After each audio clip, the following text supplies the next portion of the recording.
हमारी जो सीरीज है वो है नीट, और नीट सीरीज के अंदर हमें पता है कि 3 सब्जेक्ट मेन रोल प्ले करते हैं। एक है फिजिक्स, एक है केमिस्ट्री और एक है बायोलॉजी।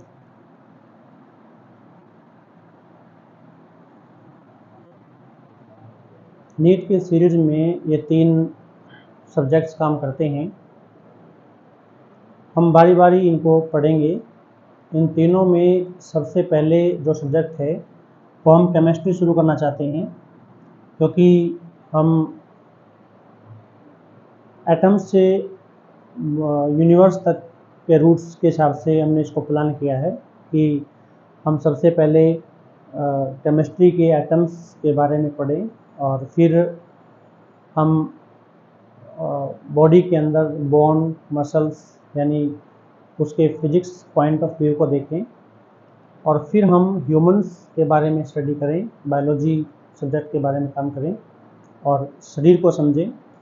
और फिर हम ये देखेंगे कि शरीर और यूनिवर्स और जो एटम्स है उनके बारे में आज तक विज्ञान ने कहाँ तक अप्रोच किया है। तो हमारे पहले सब्जेक्ट्स केमिस्ट्री के अंदर हम आज 3-4 चीज़ें पढ़ेंगे।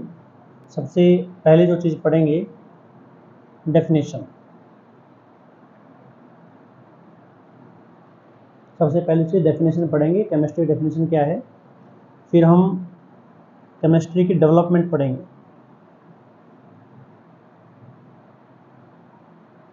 किस प्रकार से केमिस्ट्री डेवलप हुई, और उसके बाद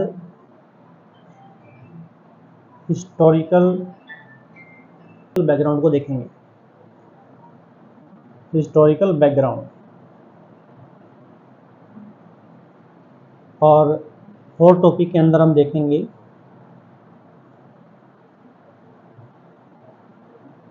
इम्पोर्टेंस ऑफ केमिस्ट्री। केमिस्ट्री की क्या इम्पोर्टेंस है, और फाइनली हिस्टोरिकल बैकग्राउंड के हिसाब से हम इसके कंक्लूजन पे पहुंचेंगे, कंक्लूजन्स के अंदर जाएंगे। ये 5 टॉपिक हमारे आज की स्टडी का मेन पार्ट है। तो सबसे पहले हम डेफिनेशन की बात करें तो ये तीनों जो पार्ट हैं ये कहीं ना कहीं साइंस का पार्ट है, और इस साइंस के पार्ट के अंदर सबसे पहले हम साइंस की डेफिनेशन जो है वो पढ़ते हैं। साइंस के बारे में मानते हैं कि साइंस की सिर्फ एक ही डेफिनेशन हो सकती है, वो है कि स्टडी ऑफ एवरीथिंग। हर एक के बारे में पढ़ना ही साइंस कहलाता है, और कलेक्टिवली हम उसमें बात करते हैं। उसी का एक पार्ट हमारे पास केमिस्ट्री है, और केमिस्ट्री के अंदर हम उस साइंस के एक पार्ट की स्टडी करेंगे जो कि हमें मटेरियल सब्सटेंस के बारे में बताएगा। और किसी भी हम ये देखें कि अगर साइंस की ब्रांच की बात हम करें तो साइंस की ब्रांच केमिस्ट्री जो डील करती है प्रिपरेशन ऑफ मटेरियल सब्सटेंस, यानी 4 मेन टॉपिक्स पे काम करेगी ये। कोई भी मटेरियल सब्सटेंस हमारे आसपास है, जैसे बुक्स मान लेते हैं, हम फ़ोन मान लेते हैं, हम कोई कंप्यूटर मान लेते हैं, तो कोई भी ऐसा मटेरियल सब्सटेंस अगर हमारे पास है, वॉल मान सकते हैं, कोई भी मटेरियल सब्सटेंस हमारे आसपास है, उसके 4 एस्पेक्ट्स को कवर करती है केमिस्ट्री। उसमें सबसे पहले है कि प्रिपरेशन, कि उसको बनाया कैसे गया है। नंबर 2 पे उसकी प्रॉपर्टी, अब वो बन चुका है, बनने के बाद उसकी कौन कौन सी प्रॉपर्टी है। तीसरा जो पॉइंट हमारे पास है उसकी स्ट्रक्चर्स, केमिकली अगर उसको हम देखें तो वो किस प्रकार से स्ट्रक्चर बनाए हुए हैं। और लास्ट में जो 4 है कि वो किस किस चीज़ों से रिएक्शंस करेगा, यानी अगर उसको हम एनवायरनमेंट में लेके आएंगे तो ऐसे एनवायरनमेंट के अंदर कौन कौन से केमिकल्स हैं, कौन कौन से सब्सटेंस हैं जिनसे वो रिएक्शन कर सकता है। उसी के हिसाब से हम उसके यूज और जो डिसयूज़ होते हैं उसका पता लगा सकते हैं। तो 4 तरीके से काम करता है ये, प्रिपरेशन, स्ट्रक्चर, प्रॉपर्टी एंड उसकी रिएक्शंस, 4 चीज़ों पे काम करेगा। तो केमिस्ट्री क्या होती है? Chemistry is branch of science which deal with preparation, property, structure and it's reaction with environment, जो सब्जेक्ट ये डील करता है उसे हम क्या बोलते हैं, उसे हम केमिस्ट्री बोल देते हैं।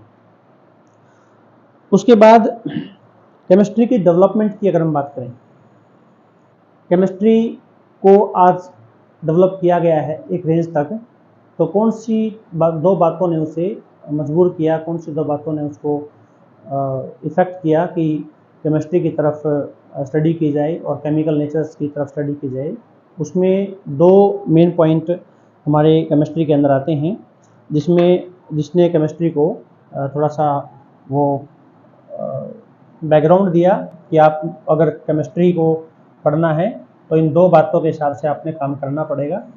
उनमें से जो सबसे पहली जो बात जिसने मजबूर किया केमिस्ट्री को, वो था पारस पत्थर,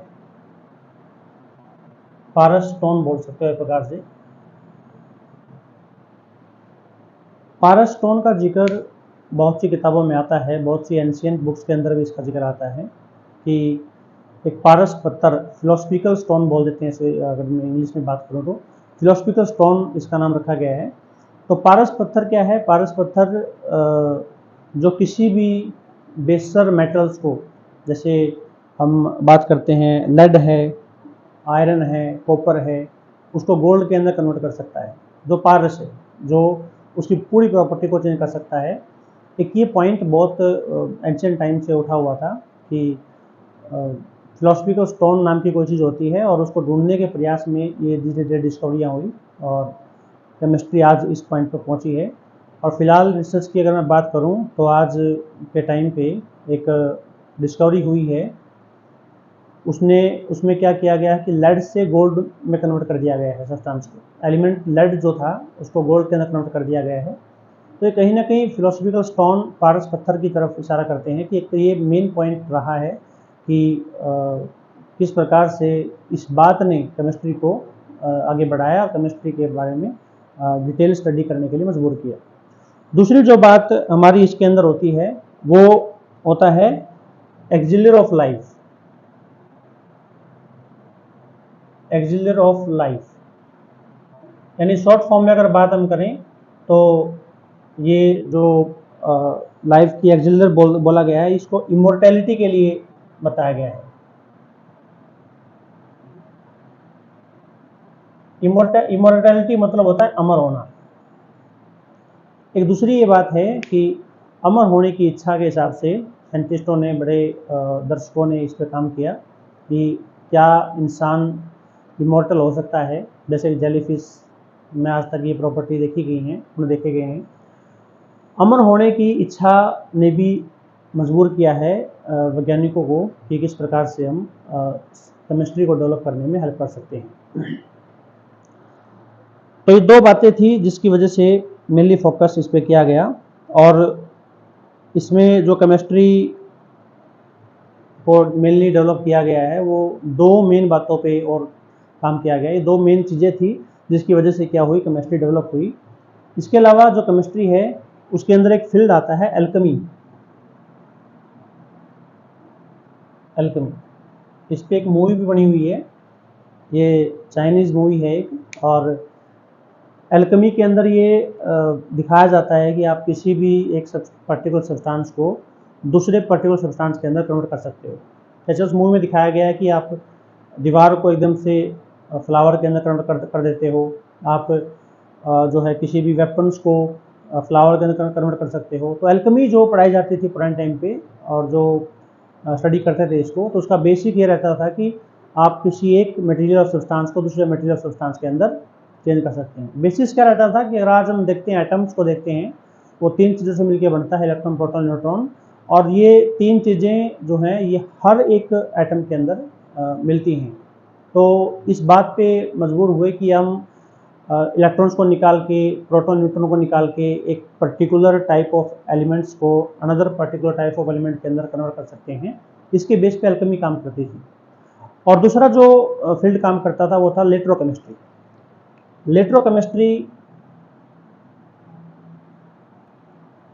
इलेक्ट्रोकेमिस्ट्री के अंदर क्या था, केमिस्ट्री के साथ मेडिसिन को जोड़ दिया गया।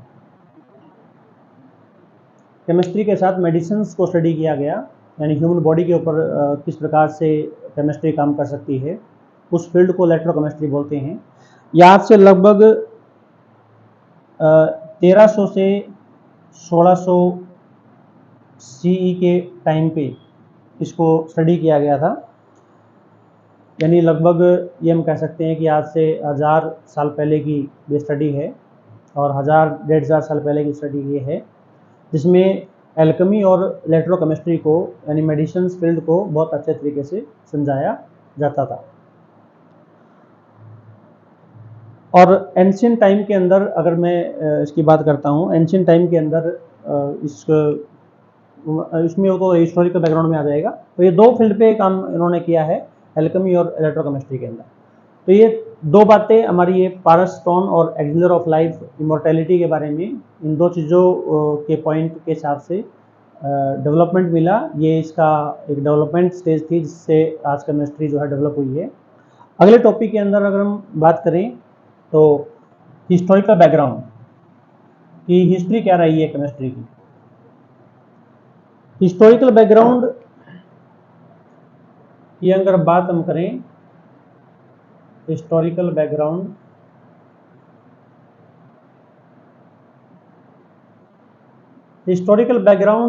के अंदर सबसे पहले तो यही बात करेंगे कि केमिस्ट्री को क्या बोलते थे। तो केमिस्ट्री का जो नाम था हिस्टोरिकल बैकग्राउंड के अंदर, उसको रसायन शास्त्र बोलते थे। रसायन शास्त्र इसका नाम रखा गया था। रसायन शास्त्र के हिसाब से ये बहुत सारे ऐसे हिस्टोरिकल आर्कियोलॉजिकल सर्वे, आर्कियोलॉजिकल साइट के ऊपर बहुत सारे ऐसे तथ्य मिले हैं, बहुत सारे ऐसे ये कह सकते हैं कि कुछ बर्तन मिले हैं, कुछ वहाँ पर जो वो बर्तन मिले हैं उनके ऊपर केमिकल्स को इस प्रकार से उतेरा गया है, उस प्रकार से बताया गया है कि वो मजबूर करते हैं आज के टाइम पे कि एंशिएंट टाइम के अंदर केमिस्ट्री कितनी डेवलप थी और कितने तरीक़ों से उसका इस्तेमाल किया जाया करता था। तो कुछ शास्त्र हैं, जैसे रसायन शास्त्र के अंदर क्या था कि रसायन शास्त्र के अंदर केमिस्ट्री के अंदर हम जो है कॉस्मेटिक्स के बारे में स्टडी करते थे, ग्लास के बारे में स्टडी करते थे, डाइज के बारे में स्टडी करते थे। ऐसे बहुत सारे फील्ड, मेटलर्जी उसमें एक टॉपिक हुआ करता था जिसमें मेटल्स के अंदर मेटल्स को एक्सट्रैक्ट किया जाया करता था। ऐसे बहुत सारे काम इसमें किया करते थे। तो ये जो है बैकग्राउंड इसमें रहा है। और ऐसी 2 साइट्स, एक नॉर्थन इंडियन साइट और एक साउदर्न इंडियन साइट, जहाँ पर साउदर्न इंडियन साइट के अंदर एक जगह है मस्की साउथ इंडियन के अंदर एक जगह है जहाँ पर आज से लगभग 1000 से 9000 BCE पहले, यानी जो मैं अगर बात करूँ तो मस्की एक जगह है जहाँ पर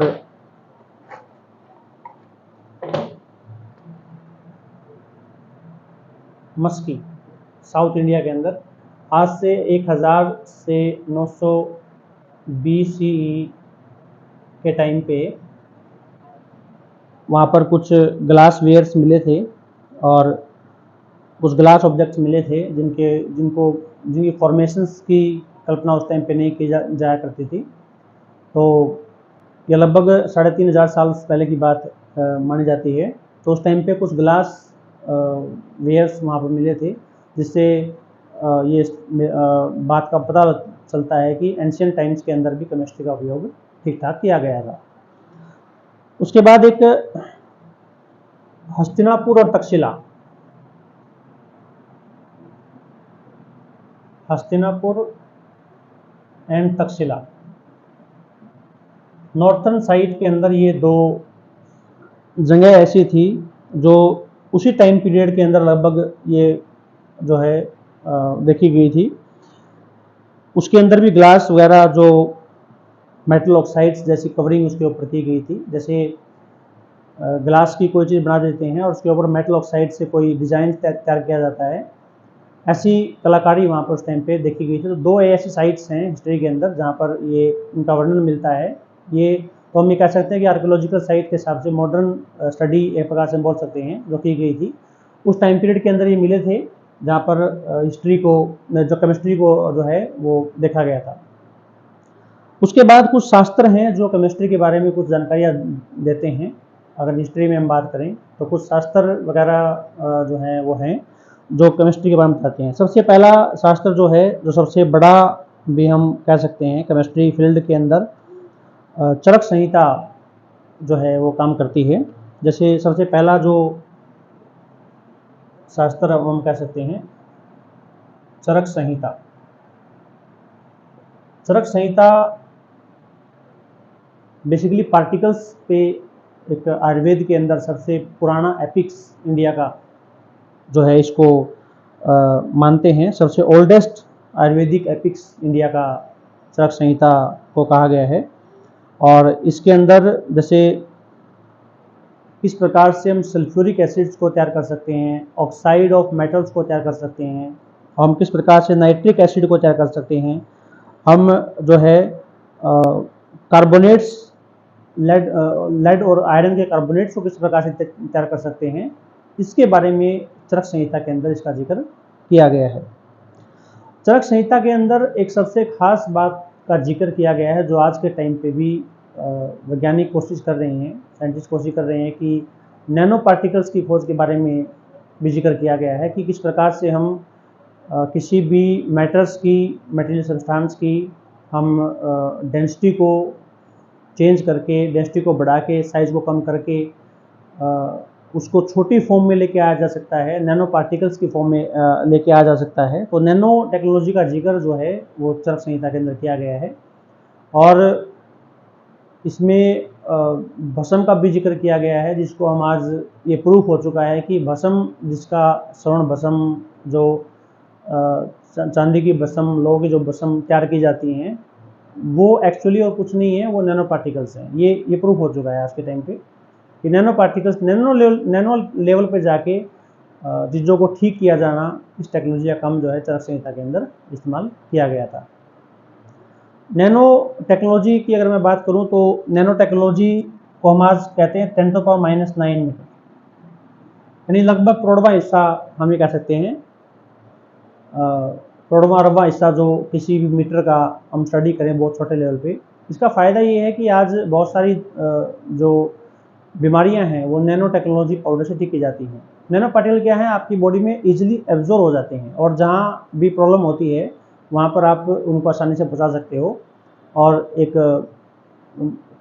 ठीक बॉडी को ठीक रखने का तरीका है ये, जो आजकल बहुत पॉपुलर है और मेडिसिन फील्ड के अंदर बहुत मेन इंपॉर्टेंस इस फील्ड की है, जिससे ये नैनो टेक्नोलॉजी का जिक्र किया गया। तो केमिस्ट्री में पुराने शास्त्रों के अंदर, चरक संहिता के अंदर इसका जिक्र बहुत अच्छे से किया गया है। भस्म और नैनो टेक्नोलॉजी दो फील्ड पे इसने बहुत अच्छे तरीके से काम किया है, जो आज भी मतलब रिसेंट पीरियड के अंदर भी बहुत वैल्यूएबल रही है। उसके बाद नंबर 2 पे हमारा इसमें आता है रसोपनिषद। इसमें पहले चरक संहिता और नंबर 2 पे रसोपनिषद। रसोपनिषद रसोपनिषद के अंदर जो है गन पाउडर मिक्सचर के बारे में स्टडी की गई है। जो गन पाउडर है उसको स्टडी किया गया है रसोपनिषद के अंदर। गन पाउडर आपको पता है कि जिसमें TNT वगैरह, जो फास्फोरस वगैरह का इस्तेमाल किया जाता है, तो उन पाउडरों की स्टडी जो है एक रसोपनिषद के अंदर सबसे पहले बताई गई है कि रसोपनिषद के अंदर इसका जिक्र है। तीसरा जो है नागार्जुन, एक साइंटिस्ट माने गए हैं एंशिएंट टाइम पे।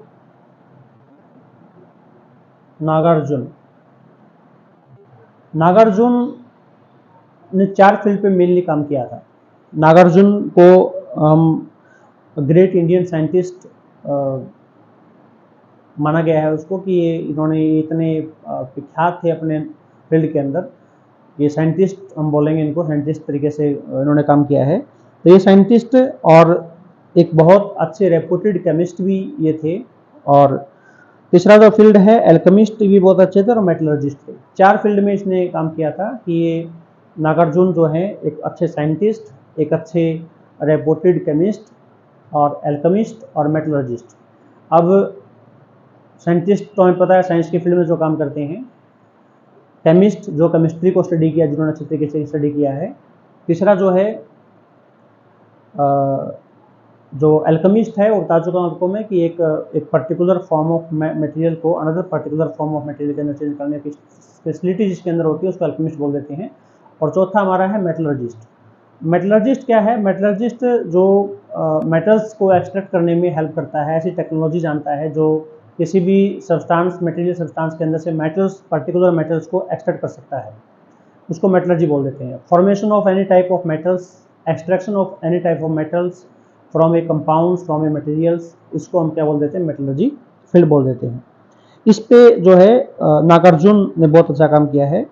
तो रस रत्नाकर उसकी एक बुक है जिसमें उसने काम किया, रस रत्नाकर उसकी बुक है जिसमें मरकरी कंपाउंड्स का जिक्र किया गया था।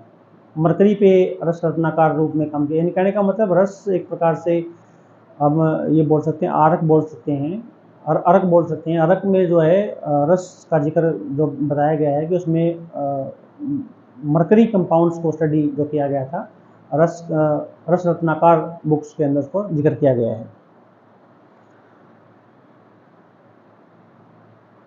और मेटलर्जी जैसे कि हमने बताया काम किया था उन्होंने, तो ये मेटल्स जैसे गोल्ड, सिल्वर, टिन और कॉपर, गोल्ड, सिल्वर, टिन और कॉपर, इन 4 मेटल्स को एक्सट्रैक्ट करने में ये महारत हासिल थी इनको।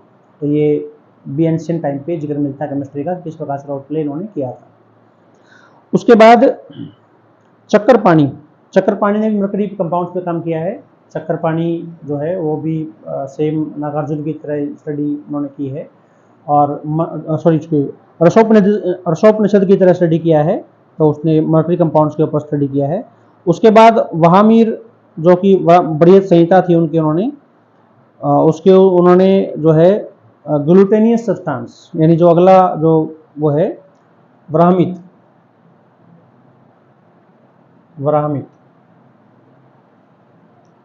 ये जो अगला है ब्राह्मीर संहिता, ब्राह्मीर संहिता के अंदर जो है ग्लूटीन का इस्तेमाल वहाँ पर किया गया है। ग्लूटेनियस सब्सटेंस जिसका इस्तेमाल हम किसी चीज़ को चिपकाने के अंदर करते हैं, गम्स का जिसमें इस्तेमाल करते हैं, तो उसके बारे में स्टडी जो की थी ब्राह्मीर बृहद संहिता के अंदर उसका जिक्र मिलता है कि किस प्रकार से उन्होंने इसको स्टडी किया। ऐसे बहुत सारे जो साइंटिस्ट हैं एंशिएंट टाइम पे जिन्होंने इस पे काम किया है। उसके बाद अथर्ववेद के अंदर भी जिक्र मिलता है। 5वां जो पॉइंट हमारा इसके अंदर आता है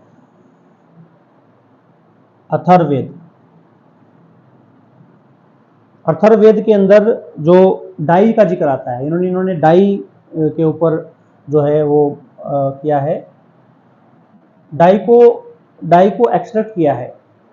डाई जैसे हम जानते हैं कलर्स का संबंध होता है डाई से, डिफरेंट कलर्स की डाई होती हैं और उसको किस प्रकार से एक्सट्रैक्ट करना होता है किसी भी चीज़ का इस्तेमाल करके। इन्होंने मेनली 5 चीज़ों का इस्तेमाल किया उसके अंदर।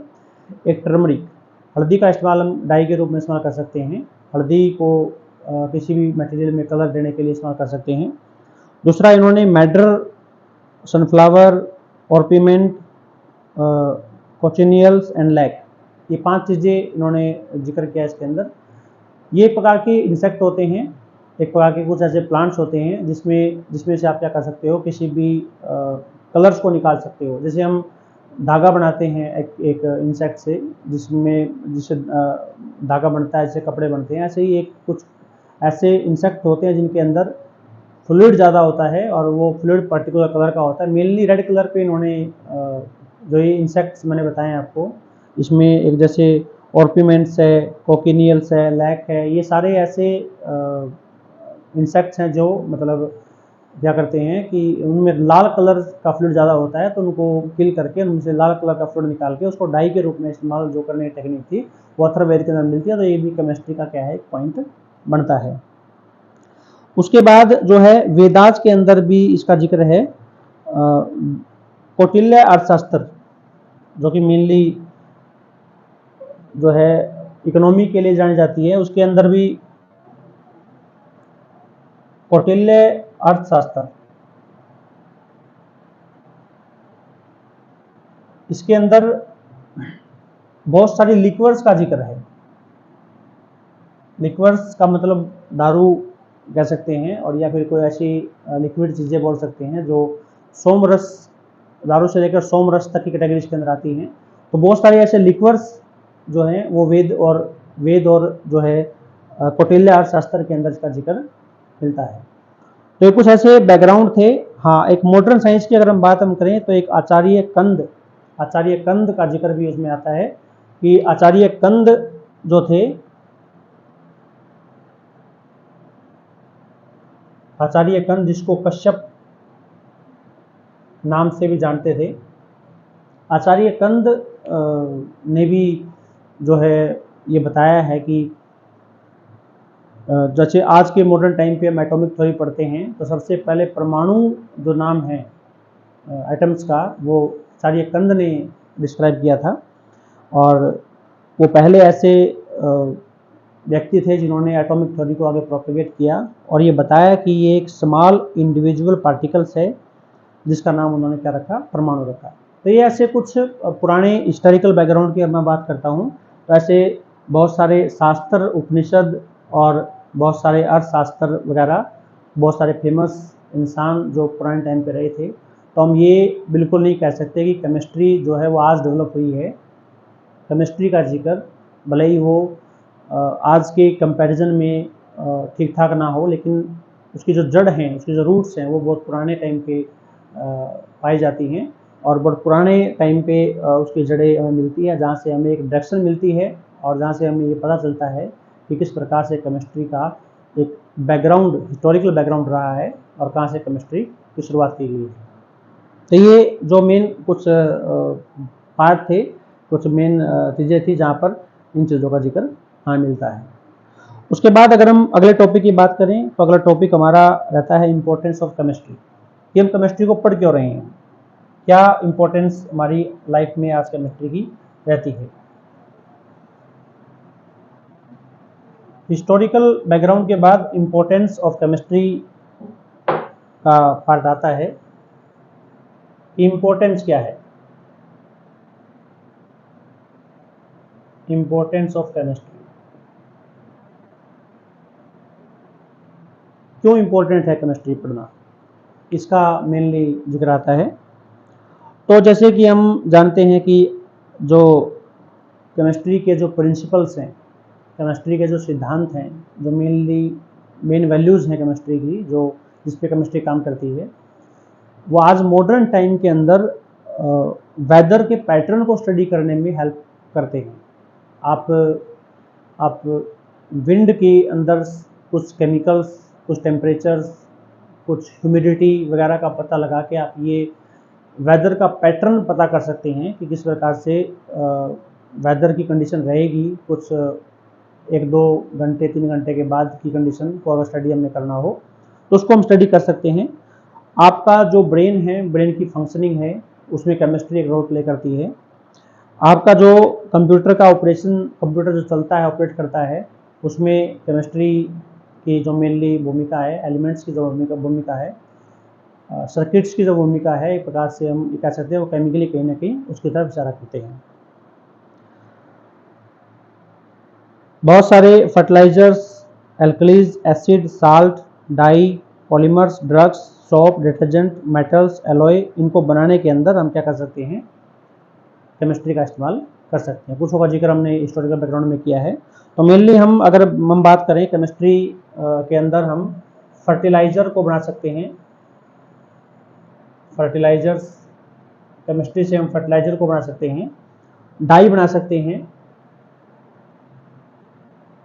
ड्रग्स बना सकते हैं जो कि इंसान को हेल्प करती हैं बहुत सारे लेवल्स पे उसके लाइफ की। कुछ ऐसी दवाइयाँ हैं, कुछ ऐसी मेडिसिन्स हम बात करते हैं जो पेन रिलीफ मेडिसिन होती हैं कि आप पर्टिकुलर अगर किसी टाइम पे आपको चोट वगैरह लगी है तो आप पेन से रिलीफ कर सकते हो, ताकि तब तक आपको पेन ना हो और बॉडी रिकवर कर जाए। ऐसे कुछ मेडिसिन्स का इस्तेमाल जो है किया गया है। कैंसर पेशेंट्स की अगर मैं बात करता हूँ तो एक ये बहुत पेनफुल जर्नी होती है, और इस पेनफुल जर्नी के अंदर हमें कुछ ऐसी मेडिसिन चाहिए होती हैं जिससे मॉर्फिन्स के इंजेक्शन वहाँ पर लगते हैं। तो मॉर्फिन्स क्या है, केमिकल्स है जो कि किसी पर्टिकुलर प्लांट से निकाला जाता है। तो उसमें क्या है कि ड्रग्स का इस्तेमाल किया जाता है। AZT ड्रग्स ये बहुत पॉपुलर है एड्स पेशेंट के लिए। एजियोथायमिन ऐसा कुछ नाम है इसका, जो कि एड्स पेशेंट्स के लिए जोड़ी होती हैं। वो भी जर्नी बिल्कुल कैंसर की जर्नी की तरह होती है, पेनफुल होती है। तो लास्ट टाइम पे उसको पेन रिलीफ करने के लिए हम कुछ ड्रग्स का इस्तेमाल करते हैं। और बाकी ड्रग्स जो हैं, जो हमारी बॉडी के अंदर फीवर्स को, स्टमक पेन्स को, हेड पेन को, हमारी बॉडी की मसल्स के अंदर काम करती हैं, हमारी बॉडी के फ्लो को अच्छा करती हैं, ब्लड प्योरिफिकेशन में काम करती हैं। वो मेडिसिन तो साथ में ही हैं, ये एक्सट्रीम पे हैं कि आप लाइफ टाइम के लास्ट स्टेज पे किस प्रकार से आप इन मेडिसिन का इस्तेमाल करके आप ठीक तो नहीं हो सकते, ये कह सकते हैं कि पेन रिलीफ हो सकते हैं, कि पेन आपको तंग नहीं करेगा, पेन से परेशानी आपको नहीं होगी। और अगर हम बिग वे में बात करें तो किसी भी देश की जो इकोनॉमी है वो टिकी होती है केमिस्ट्री के ऊपर। अब अगर मेडिसिन की बात करें तो इससे इकोनॉमी चलती है, मेटल्स को एसेट करते हैं उससे इकोनॉमी चलती है, बर्तन बनते हैं, कुछ मशीन बनती हैं, उन्हें कोई खरीदता है, एक्सचेंज ऑफ मनी होता है, मनी वहाँ पर आता है, मनी का इस्तेमाल बाकी किसी प्रोजेक्ट के अंदर होता है। तो किसी बिग वे में हम बात करें तो इकोनॉमी जो है वो काम करती है इसके अंदर। बिग वे में जो है इकोनॉमी चलती है और ये बहुत अच्छा रोल प्ले करती है, इंसान की नीड्स को फुलफिल करती है। इंसान की जो नीड्स हैं वो उनको फुलफिल करती है। फूड है, बाकी चीज़ें हैं, जो भी हम बात कर कोई भी एग्जाम्पल ले सकते हैं, तो उसमें जो केमिस्ट्री है हेल्प करती है। और रिसेंट टाइम पे अगर हम बात करें तो जैसे रिसेंट स्टडी की हम बात करें, एक केमिकल होता है क्लोरोफ्लोरोकार्बन्स, जो नेचर के अंदर बहुत सारी एक्टिविटी से जनरेट होता है। उसमें जैसे फ्रिज है, फ्रिज से क्लोरोफ्लोरोकार्बन्स जो गैस है वो निकलती है। तो अब वो क्या करती है, जो CFC बोल देते हैं उसको, CFC बोल देते हैं क्लोरोफ्लोरोकार्बन, ये हमारी स्ट्रेटोस्फीयर के अंदर, स्ट्रेटोस्फीयर क्या है, पृथ्वी से 50 से 80 किलोमीटर ऊपर एक लेयर है जिसका नाम ओजोन लेयर है। और वो ओजोन लेयर हमें क्या करती है, अल्ट्रावायलेट रेडिएशन जो कि सन से आती हैं उनको वो एब्जॉर्ब करती है और हमें बचाती है। उसकी नेचर गर्म होती है, जो कि हम केमिस्ट्री में आगे पढ़ेंगे। उसको बचाने का जो काम जो लेयर करती है, उसको डिग्रेड कर देता है ये सब्सटेंस जो क्लोरोफ्लोरोकार्बन है, ये उसको तोड़ देता है, और तोड़ के उसकी लेयर की या तो थिकनेस को कम कर देगा या उसमें होल कर देगा। अगर वो होल उसमें हो जाता है और इंसुलेशन जब आता है सन से रेडिएशंस का, तो उस पर्टिकुलर एरिया में जहाँ से वो क्रॉस करेगा वहाँ पर अल्ट्रा वायलेट रेडिएशन क्या होंगी, वो पहुँचेंगी। और अल्ट्रा वायलेट रेडिएशन, जैसे मान लीजिए ये अर्थ का एटमॉस्फेयर है और ये अर्थ है, ये मान लेता हूँ कि मैं ये ओजोन की लेयर है, ये हमने मान लिया कि ओजोन की लेयर बनी हुई है, और ये कहीं ना कहीं यहाँ से होल हो जाता है इसके अंदर। ये जो CFC है, CFC जो है यहाँ से ऊपर जाता है, उसको होल कर देता है। यहाँ से जो रेडिएशन आएंगी, इस एरिया में जो रेडिएशन गिरेंगी, वो कौन से नेचर की होंगी, अल्ट्रा वायलेट रेडिएशन की होंगी। और इस रीजन के अंदर वो हीट पैदा कर देंगी, वो गर्मी पैदा ज़्यादा कर देती हैं, क्योंकि फ्रीक्वेंसी जो है उनकी अच्छी होती है, वेवलेंथ थोड़ी ठीक कम होती है, पर फ्रीक्वेंसी थोड़ी अच्छी होती है उनकी। तो उससे क्या होगा, फ्रीक्वेंसी भी ठीक होती है, वेवलेंथ भी ठीक होती है। वो क्या करती है, इसके अंदर या इस एरिया में जाके उसको डिग्रेड कर देती हैं, तोड़ देती है, और हीटिंग इफेक्ट शो कर देती है, और इससे स्किन कैंसर का भी जो खतरा है वो रहता है। तो केमिस्ट्री क्या करती है कि केमिस्ट्री इस केमिकल्स का अल्टरनेट ढूंढती है। जैसे पहले तो केमिस्ट्री कोशिश करेगी कि ये प्रोड्यूस ही ना हो, CFC बने ही ना, लेकिन फ्रिज है, गर्मियाँ हैं, उनके सामने ऑप्शंस भी नहीं रहता वो ठीक करने का। प्लांट्स एक ऑप्शन ले लेते हैं जिसको वो अच्छे तरीके से अप्लाई नहीं कर पा रहे हैं, तो क्लोरोफ्लोरोकार्बन प्रोड्यूस हो जाता है। फिर वो कोशिश करते हैं कि ऐसा कोई मेथड हो कि क्लोरोफ्लोरोकार्बन प्रोड्यूस भी हो जाए, और हमारे पास कुछ ऐसा अल्टरनेट मेथड हो जिससे ये क्लोरोफ्लोरोकार्बन अगर अपना काम कर रहा है तो उसको हम रिकवर कर सकें, उसको हम जो है दोबारा से ठीक करके रिकवर करके उसको चेंज कर सकें और उसमें बना उसको उस होल को भर सकें। जो यहाँ पे होल बना हुआ है, इस होल को आसानी से भर सकें और उस पर्टिकुलर एरिया को बचाया जा सके हीटिंग इफेक्ट से। ग्लोबल वार्मिंग से सीधा कनेक्शन इसका बनता है। ये प्रोड्यूस होगा, इसको होल करेगा, रेडिएशंस आएंगी, वार्मिंग इफेक्ट बढ़ेगा, ग्लोब के अंदर उसके इफेक्ट आएंगे। तो कहीं ना कहीं डायरेक्टली ग्लोबल वार्मिंग के अंदर ये रिस्पॉन्सिबल होता है। तो इसका अल्टरनेटिव बनाने के अंदर भी क्या होती है, केमिस्ट्री रोल प्ले करती है। और रिसेंटली हमने इसमें सक्सेस हासिल कर ली है और ओजोन लेयर को काफ़ी हद तक हमने सुरक्षित रखा हुआ है। तो ये जो काम है उसका अल्टरनेटिव तैयार करने के लिए क्या होती है, केमिस्ट्री काम करती है। लास्ट में हम जो बात करते हैं कंक्लूजन्स, ये हमें इसकी स्टडी का कंक्लूजन क्या मिलता है, किस प्रकार से हम जो है कंक्लूजन निकाल सकते हैं। अगला पॉइंट जो हमारा है वो है कंक्लूजन।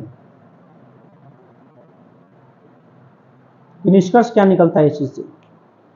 जैसे कि हमने एंशिएंट टाइम पे देखा कि एल्केमी और इलेक्ट्रोकेमिस्ट्री धीरे धीरे डिक्लाइन हो गई और मॉडर्न केमिस्ट्री रिसेंट टाइम पे, जैसे अंग्रेजों के टाइम पे 200 साल से हमारे यहाँ पर रोल प्ले कर रही हैं। और आयुर्वेद भी जो है वो धीरे धीरे उस पर इफेक्ट पड़ा था, लेकिन वो अभी भी एग्जिस्ट करता है।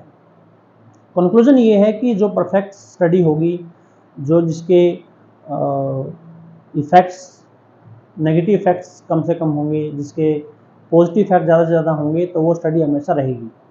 तो इसमें कई टाइप है। मेटलर्जी है, आज भी उतनी ही रिलायबल है, क्योंकि हमें मटेरियल चाहिए होती हैं, हमें बर्तन चाहिए होते हैं, हमें मशीन चाहिए होती हैं, हमें मेटल्स की कुछ भी सीड्स चाहिए होती हैं, वो अब उतनी ही रिलायबल है। एल्केमी में क्या है कि एल्केमी आज इतनी प्रैक्टिस नहीं की जाती जितनी पहले की जाती थी। और केमिस्ट्री में इलेक्ट्रोकेमिस्ट्री जो मेडिसिन्स को स्टडी करते हैं, मेडिसिन के हिसाब से जो काम करते हैं, उनके अंदर भी कहीं ना कहीं जो केमिस्ट्री है ये इतनी पॉपुलर नहीं है। आज मॉडर्न केमिस्ट्री ज़्यादा काम करती है। जैसे मेडिसिन फील्ड में हम बात करें तो एलोपैथी जो मेडिसिन होती है वो ज़्यादा काम करती हैं, मॉडर्न मेडिसिन ज़्यादा काम करती हैं। वो इसलिए ज़्यादा काम करती है क्योंकि उनको लगता है कि आज उसका इलाज जल्दी हो रहा है, उनके अंदर जो है वो कहीं ना कहीं जल्दी से ठीक हो रहा है इंसान, भले उसके कुछ थोड़े से इफेक्ट थोड़े से बाद में बाकी पार्ट्स पे हों, पर वो नेग्लिजिबल होते हैं, वो कुछ टाइम के बाद ठीक हो जाते हैं। तो मॉडर्न केमिस्ट्री ने ज़्यादा जोर इस पर जो है कि दिया है। तो ये जो बात बोलते हैं कि दो तरह की चीज़ों में कंपेयर होता है आज के टाइम पे। जैसे अगर हम मैप की बात हम करें और हम माने कि इस तरफ जापान है और इस तरफ यूएसए मान लेते हैं, इसको हम बोलते हैं ईस्टर्न, ये होता है वेस्टर्न मैप के अंदर। तो हम जो है ईस्टर्न साइड में आते हैं और हम अपनी स्टडी पे ज़्यादा जोर देते हैं कि हमारी आयुर्वेद जो है वो ईस्टर्न कंट्री के अंदर डेवलप हुई थी और जो मॉडर्न मेडिसिन है वो वेस्टर्न कंट्री में डेवलप हुई थी। तो रिसर्च में कंपेयर करें तो कुछ फील्ड होते हैं जो अलग अलग तरीके से काम करते हैं, वेस्टर्न और ईस्टर्न टॉपिक पे काम करते हैं। तो इसलिए इनमें कंपेयर हमेशा रहता है, इन दोनों में कंपैरिजन रहती है कि कौन सी टेक्निक, कौन सी स्टडी इसमें सबसे बेटर मानी जाती है। तो इसमें अपने अपने फील्ड हैं, लेकिन इस वेस्टर्न टेक्नोलॉजी ने ईस्टर्न टेक्नोलॉजी को ओवरकम कर लिया है, इसको ओवरथ्रो कर दिया है और बहुत सारे फील्डों में सक्सेस हासिल की है। लेकिन बहुत सारे फील्ड ऐसे हैं ईस्टर्न आयुर्वेदा के अंदर जो वेस्टर्न के अंदर ठीक नहीं काम करते। वेस्टर्न फिलोसफी, वेस्टर्न कल्चर कह लो एक प्रकार से, वेस्टर्न मेडिसिन कह लो एक प्रकार से, उसमें ठीक तरीके से काम नहीं करते। तो कंक्लूजन यही है कि आज के टाइम पे जो है मॉडर्न केमिस्ट्री ज़्यादा रिलायबल रही है और साथ में उसके कंपटीशन में जो काम करता है वो आयुर्वेदा करता है। तो ये दोनों हमेशा कंपटीशन में रही हैं और वेस्टर्न फिलोसफी तो ज़्यादा रही है, वेस्टर्न जो मेडिसिन जो है वो ज़्यादा रही है और ये पूरे वर्ल्ड में धीरे धीरे फैल रही है। जैसे MBBS डॉक्टर्स को ज़्यादा प्रेफर किया जाता है BMS के कंपैरिजन में। तो ये मेरा कहने का मतलब ये होता है कि इस फील्ड के अंदर ये पहुंचता है। तो कंक्लूजन यही है कि मॉडर्न स्टडी को, मॉडर्न साइंस को पढ़िएगा और पैटर्न वही है कि तरीके डिफरेंट हैं, वे अपने डिफरेंट हैं, लेकिन टारगेट तो वही है कि ये वे की डिजीज़ है, उसको ठीक करने के तरीके बहुत सारे होते हैं। अब उसमें कौन सा जल्दी ठीक करता है, कौन सा टाइम लगाता है, तो उस पर थोड़ा मैटर रहता है। इसलिए ये कंक्लूजन हमने पहुंचाया कि मॉडर्न केमिस्ट्री को स्टडी किया गया है और लगभग 200 साल का ये टाइम पीरियड है वेस्टर्न कल्चर का, जिसको हम साइंटिफिक स्टडी बोल सकते हैं। कि हम किसी भी चीज़ को क्योर कर रहे हैं तो उसके पीछे का रीज़न क्या है, हम उसको कहाँ किस लेवल तक ठीक कर सकते हैं, कंक्लूजन में पहुँचता है। तो आज हमने केमिस्ट्री के 5 पॉइंट को पढ़ा। उन 5 पॉइंट के हिसाब से आपने देखा कि किस प्रकार से हिस्टोरिकल बैकग्राउंड रहा है केमिस्ट्री का और किस प्रकार से कंपैरिजन चला हुआ है नॉर्थ ईस्टर्न और वेस्टर्न कल्चर के अंदर। तो नीट के पहले लेक्चर के अंदर केमिस्ट्री का हिस्टोरिकल बैकग्राउंड था। हम बाकी आगे टॉपिक पढ़ेंगे कि आज केमिस्ट्री जो है कहाँ तक डेवलप हुई है, किस प्रकार से डेवलप हुई है, तो उसको हम अगली क्लास में स्टडी करेंगे। तो आज के लिए इतना ही। नीट की सीरीज में बने रहिए और वीडियो अगर आपको पसंद आए तो लाइक, शेयर और सब्सक्राइब कीजिए। Thank you.